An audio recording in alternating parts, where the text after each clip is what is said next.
Okay, there we go.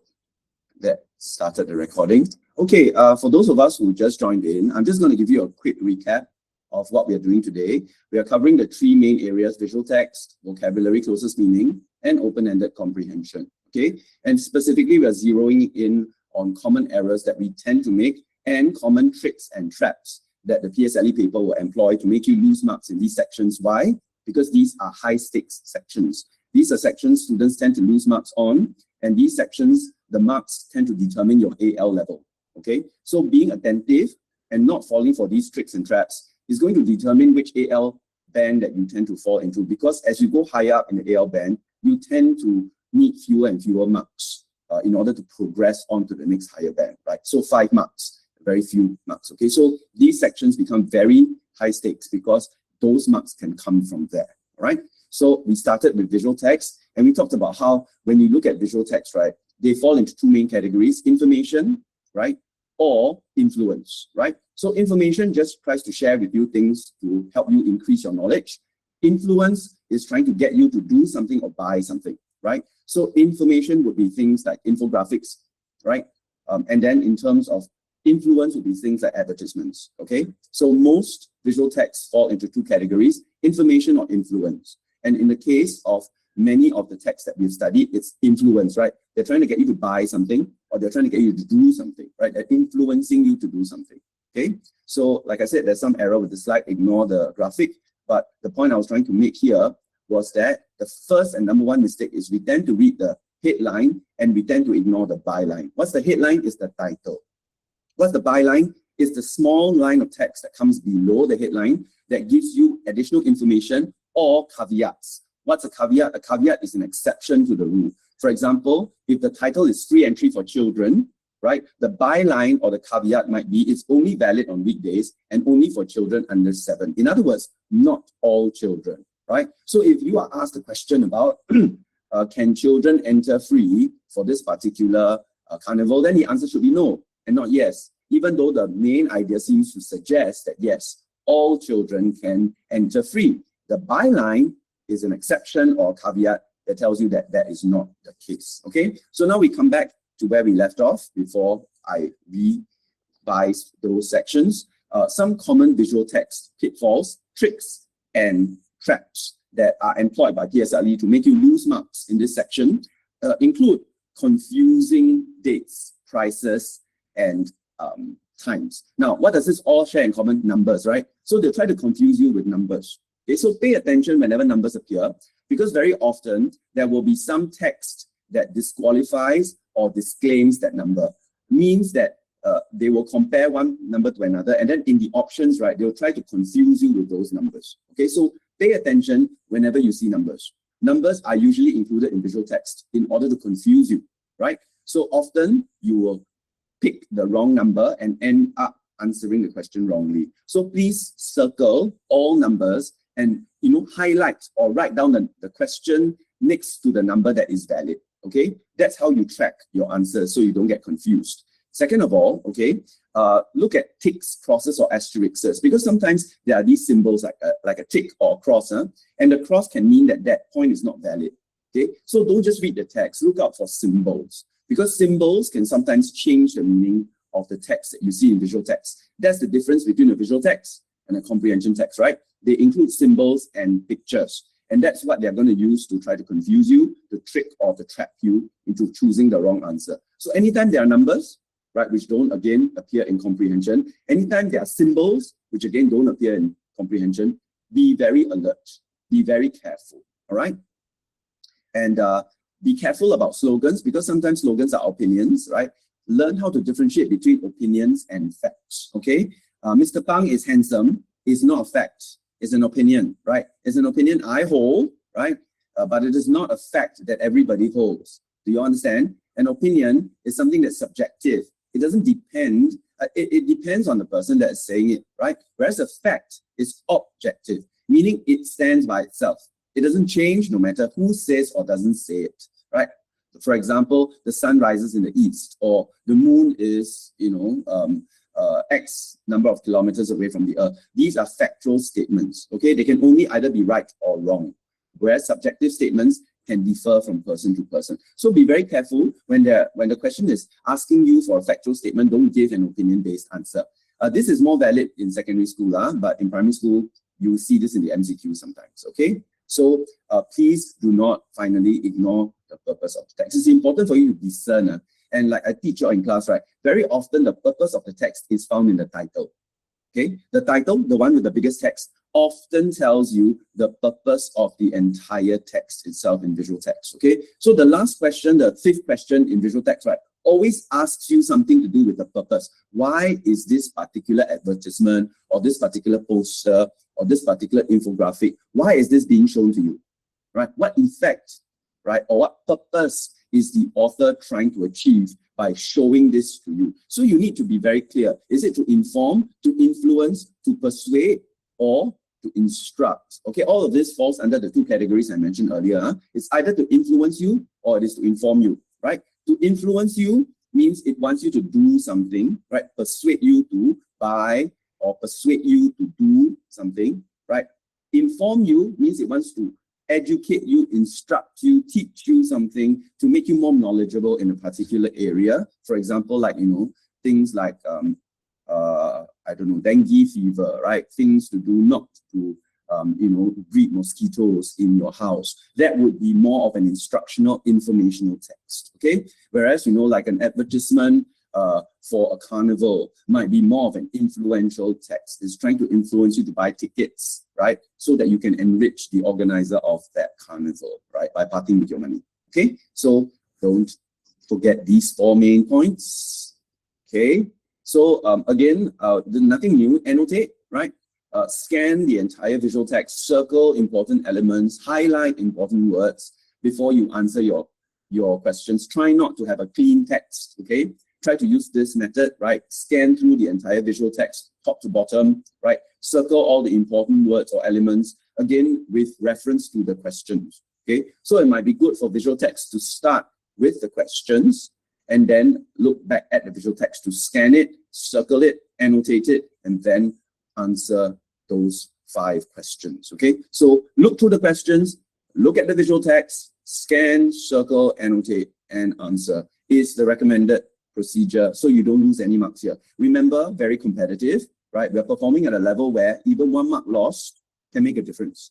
Okay, so try to be very careful and thorough in working through every single question in this section because each mark matters, right? Try not to be casual. Don't lose any marks to carelessness. Are we all good so far?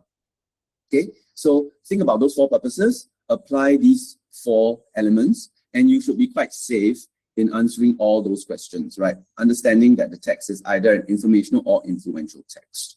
That will help tremendously in answering the last question especially, okay? And in questions where there's elimination, remember best fit or elimination, right? MCQs, whenever we do, we always try to either choose the best answer or we eliminate all the incorrect answers to leave ourselves with the best one. Try to do elimination carefully, right? Eliminate by looking into the visual text and cancelling out elements which are wrong. Okay, a lot of the questions will be elimination questions. And as you are doing elimination questions, be very careful because the purpose of an elimination question is to slow you down, right? It wants you to spend time picking which is the correct one, getting confused by it, and then losing time. And remember, the big overarching thread that hangs over you is the amount of time you have for each section. Okay, so try to move through elimination questions quickly and efficiently by referring constantly to the picture and using the scan method to eliminate the wrong answers until you're left with the correct one. The advantage of elimination questions is that they are guaranteed marks, right? Once you eliminate all the wrong answers, the last answer is definitely correct. You know you have 1 mark in the pocket. Okay, but the disadvantage is that it is time consuming. Okay, Yushan, please don't play with the color filters and focus on the lesson. Thank you very much. Do remember that this is being recorded, right? Okay, next, let's move on. Okay, so this particular question, let's take a look at it. Okay, right. So this is trying to confuse you with a symbol, an asterisk, right? And it's trying to confuse you with the choice of words, okay? So look at it. An advertisement for holiday camp states all meals included. So that's the statement, all meals included. Okay. When you say something like all meals included with the price or all meals included, what do you understand by that? Can anyone please volunteer to explain to me what you mean by all meals included in the price? Yeah, Martin, go ahead. You got to unmute yourself, I think. It means that all meals are included. You just repeated what I said. I don't want a repetition of what I said. I want an explanation. Can anyone explain to me what it means, okay? What it means for me to say all meals are included in the price.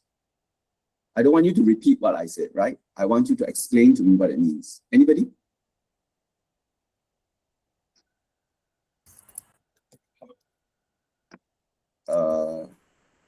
Yes, go ahead.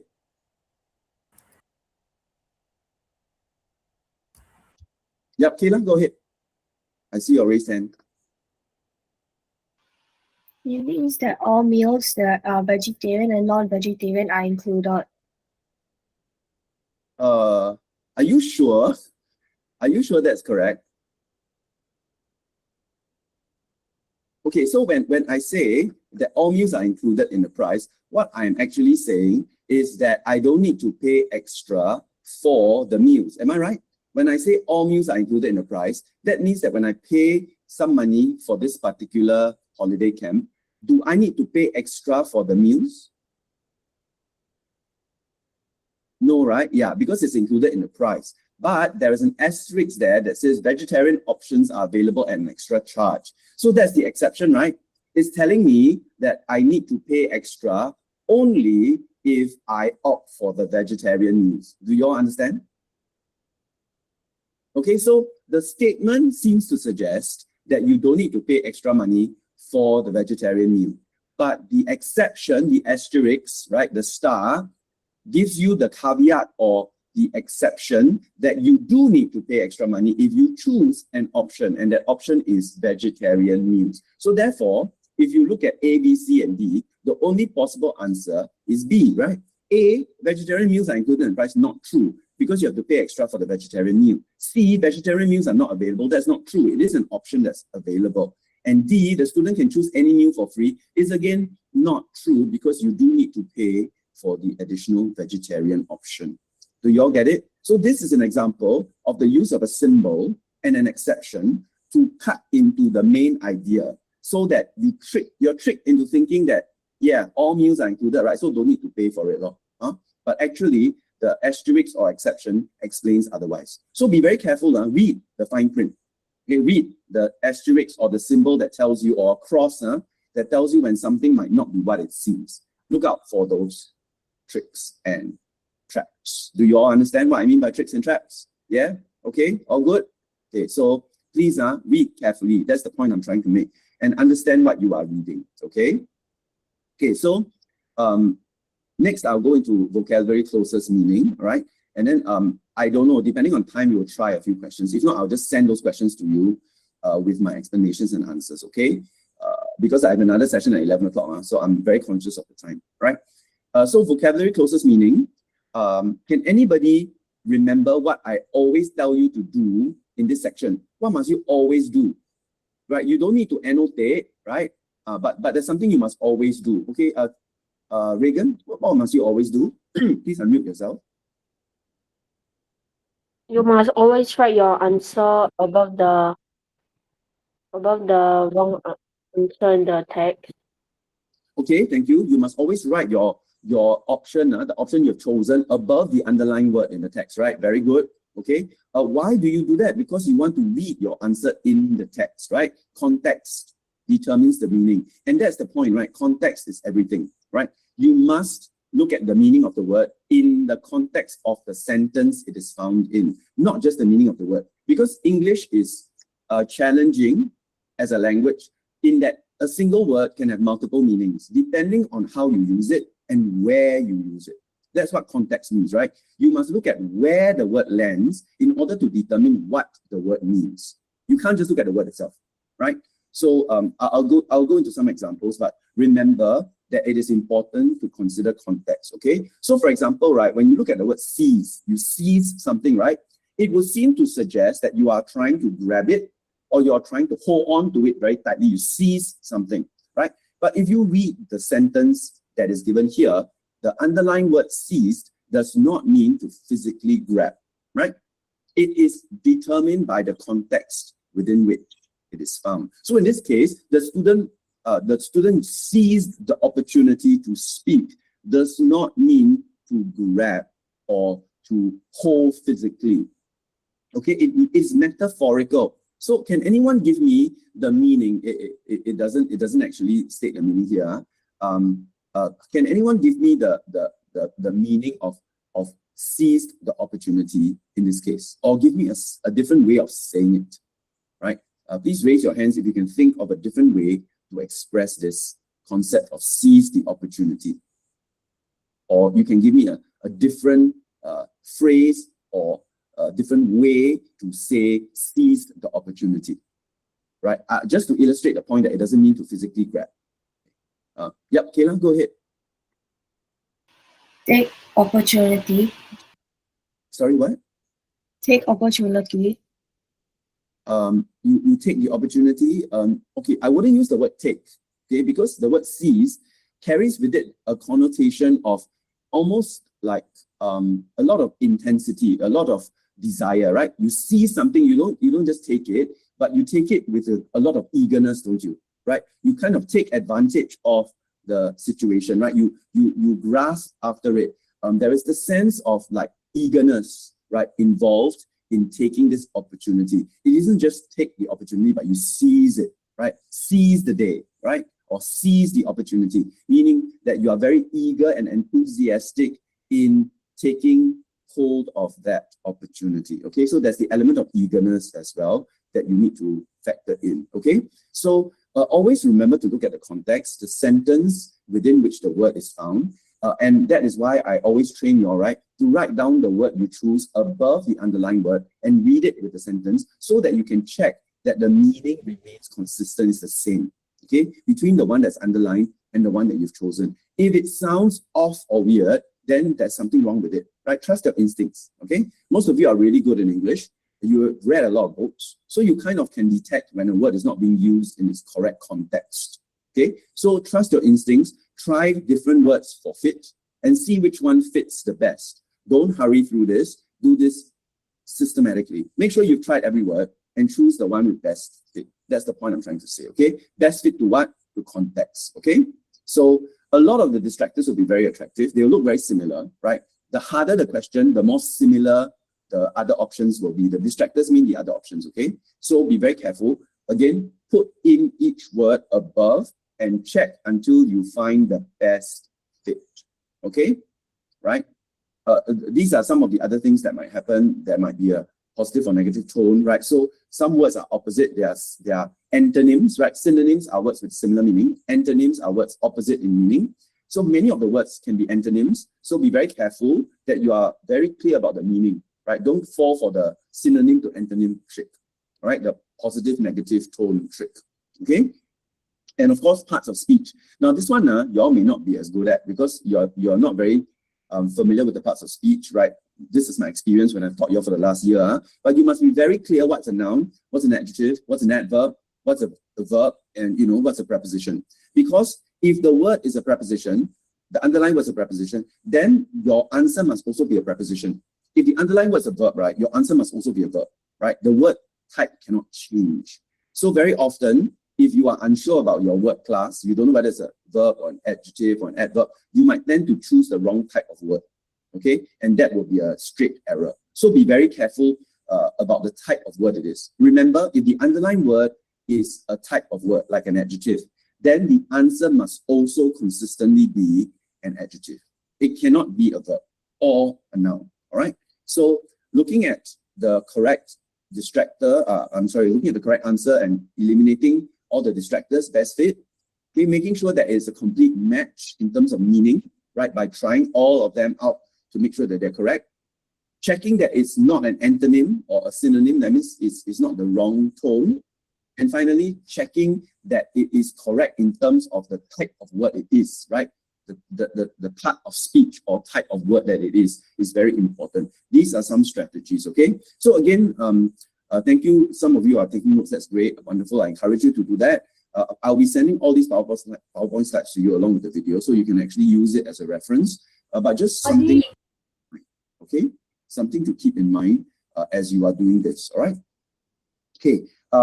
Again, like I already taught you, when you write the word above, right, you are substituting it, right? Yeah, so always put the word above, right? After you've determined or defined what is the correct word, put it above the underlined word, and then check to see if it sounds correct or if it's awkward or it's weird, right? If it's awkward or weird, instinctively, right, it is wrong, because most of you are good, are wide readers. You've read many English books. You've been familiarized with the sentence structures, and something in your brain will tell you this doesn't fit, okay? Trust that instinct. Try a different word until it gives you that sense of rightness, okay? You may not be able to explain it. You may not be familiar with the word class. You may not know what part of speech it is. You may not know antonym or synonym, but the rightness of the word should appeal to you, okay? So in consideration of all these words, check that it also sounds right. When you substitute it in, you are in good hands after that. Okay, great. Right, so I'm not going to go into this. I think it's similar to the previous one. Okay, but just a point here, there may be options that are given to you that are very close. Tiring and exhausting are very close, right? Okay, but you know, tiring and exhausting are not the same thing, right? Otherwise, they would not exist as separate words. Okay, so I'm sure you can see that exhausting is a stronger word than tiring. You're tired versus you're exhausted, very different things, right? Tired means that you still have some energy left. Exhausted means you're well nigh completely drained. There's no other, there's no other energy left in you to continue, right? So it is often the same meaning, but more intense that they're testing you on. And then you need to look at the sentence to see what level of intensity they require from you. Okay, so this is not easy. That's why this section, like I said, high stakes can be quite challenging, because sometimes the options are very close and they are only separated by degree, how intense they are. Okay, so I'm not going to go too much into it. Final section. Okay, final section. Open-ended comprehension. So I'm going to say a lot of things that you've already heard me say before, right? And then I'm going to refer you to the practices that we've already done, and countless class discussions and arguments we've had about whether you get the mark or not, right? Go and refer back to all those conversations, as well as the practice papers we've done, okay? But I'll just rephrase all of this. Don't copy and paste, okay? Always answer the question, right? That's why I tell you, always circle the question word. If it's a how question, if it's a why question, if it's a what question, because it's going to determine how you answer it, okay? If you answer a why question in the way that you answer a how question, you're going to get it wrong, even though your facts are correct. Okay, so don't just copy and paste from the text. You need to rephrase your answer to answer the question. I mean, it sounds obvious, but you know, some of you tend to do that. Okay, and this is going to be important in secondary school. You can still use the word famished, right? In primary school, you copy the word from the passage into your answer. But when you go to secondary school, you're not going to be able to do that anymore. Right?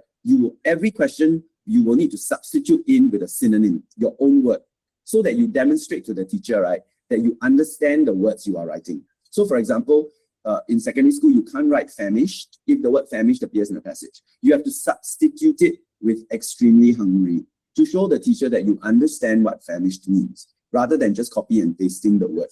In primary school, you still can. I will still award you the mark, but it's good to prepare ourselves for the next phase, right? Okay, because just in a few months' time, you guys are going to cross over into secondary school, less than a year's time. Okay, so it's good to start to prepare yourselves for it. Okay, so anyway, the point is, don't copy and paste. Don't just copy chunks of text, plug it into the answer and hope for the best.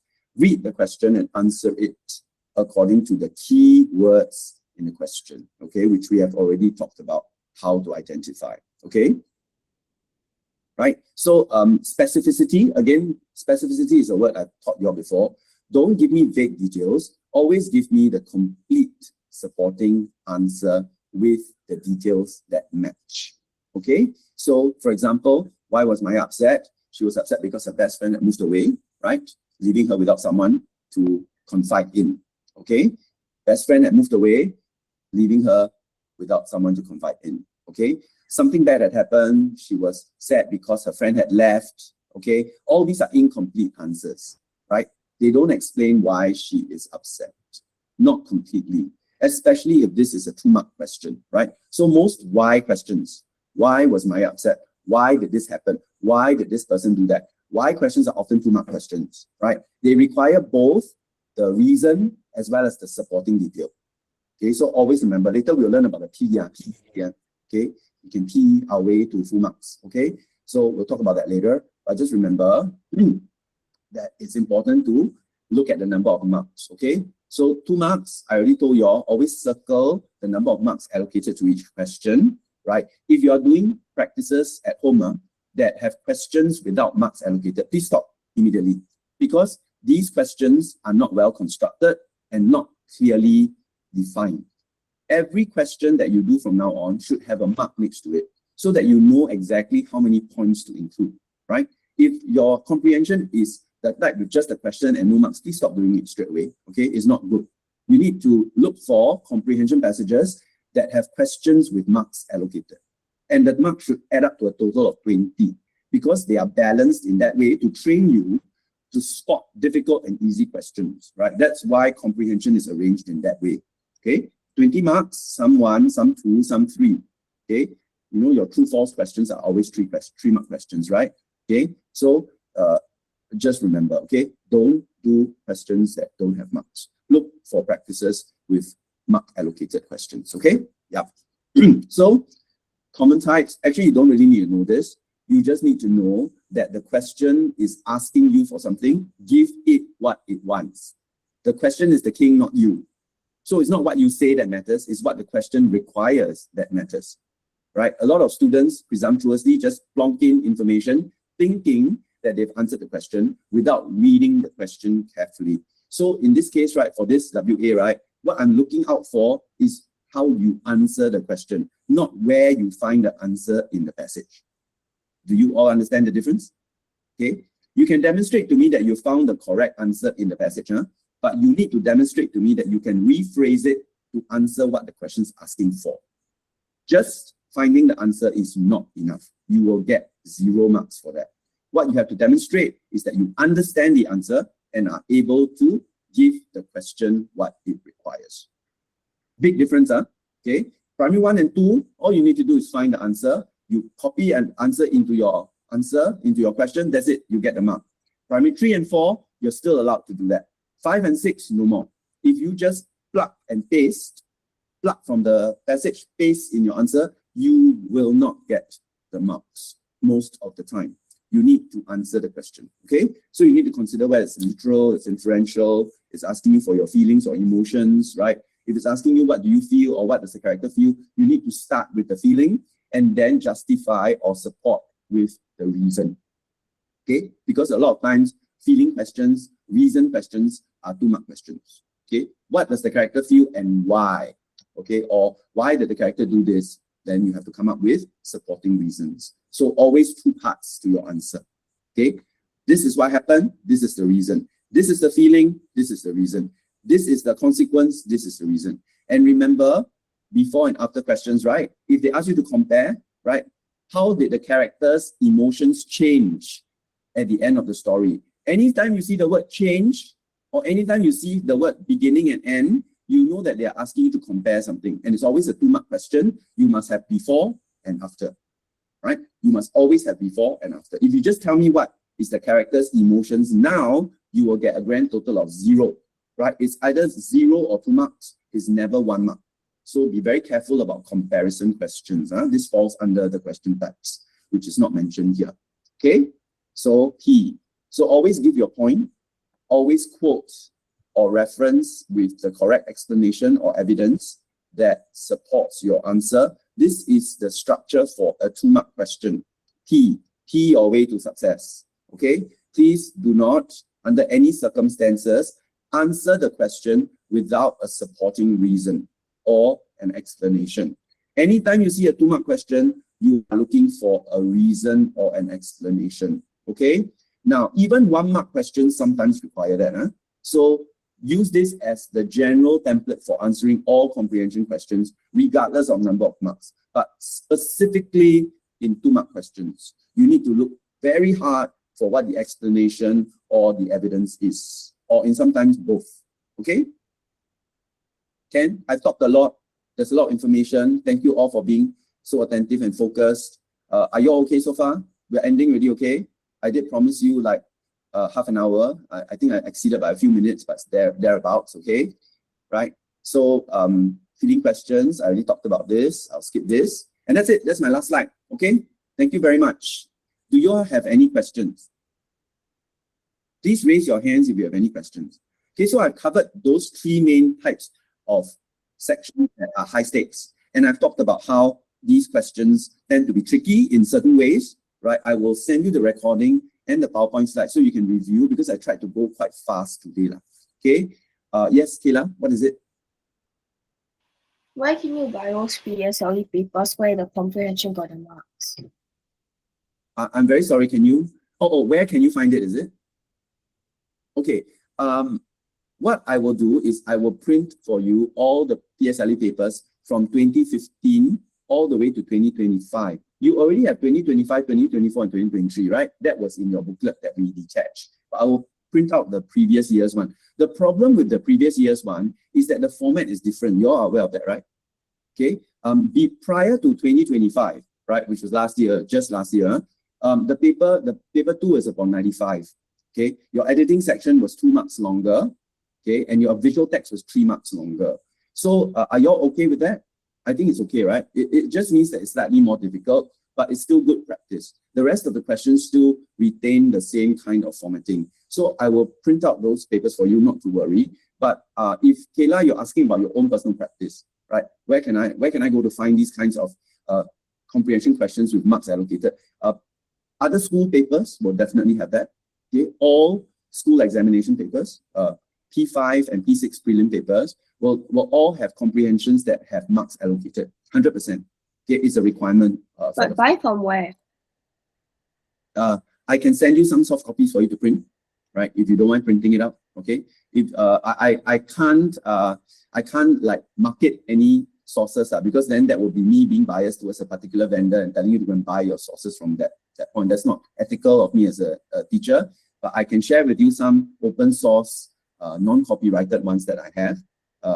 Separately, we'll take this offline. Okay, Kayla? Right? But if any of you require additional practice papers, you can always approach me and I can either print or send you a soft copy of it so that you all can practice more. You can even request for specific sections. If you feel like you want more synthesis papers, you want more vocabulary, closest meaning, you just want to practice maybe comprehension open-ended, you just let me know. I have countless examples that I can share with you, which I have looked at and which I think are good. Okay, so at least you know Mr. Pang has looked at it. I think it's a good resource. Then you don't have to like throw the dice and go and see whether you find a good one in Popular. Okay, and no charge. Okay, I will not charge you for it. All of this is free of charge. I remind all of you again, this is a long-standing offer to all of you. If you do practice papers and you mark it and you don't understand what you're marking, right, or you find that there are certain questions you don't understand or don't know whether your answer is correct, please come and ask me. Okay, I can mark it for you and I can give you the alternative answers. Because many times the answer keys that you find in like assessment books or in practice papers, they are either incomplete in that they only give you one answer when there are like 10 possible answers, or they're wrong, they just flat out wrong. And many of you have gone through the papers with me, right? We realize that these answer keys are just wrong, right? They're just flat wrong. So please, if you're not sure, trust your instincts, right? Sometimes you know there's something wrong, right? Even though you are incorrect, you think the answer key is wrong.